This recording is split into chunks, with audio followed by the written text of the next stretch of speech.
nk'ibisanzwe imyaka iraza indi igataha, turi kubara ubuzima tukabona ibintu biragenda neza, ariko mu buzima tujye dushima Imana yo iba yaraturinze.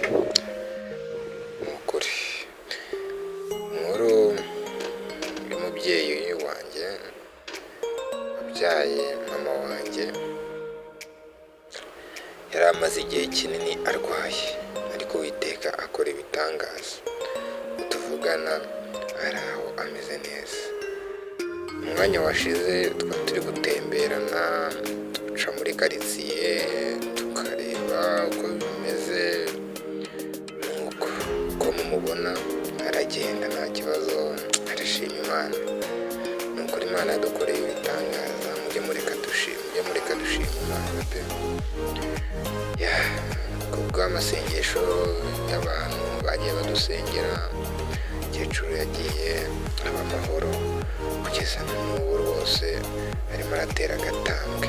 Ni ukuri turabishimira Uwiteka.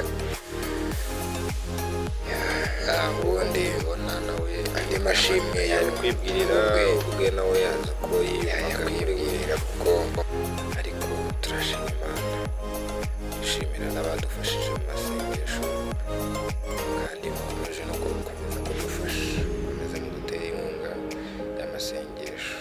Hari indirimbo ivuga ati nta nshuti nziza nka Yesu, kandi koko nta nshuti nziza nkawe. Reke dushima Uwiteka hakiri kare, kuko imirimo akora ibitangaje pe, iratangaje. Haleluya. Mukore kandi murakoze cyane, Imana ibahe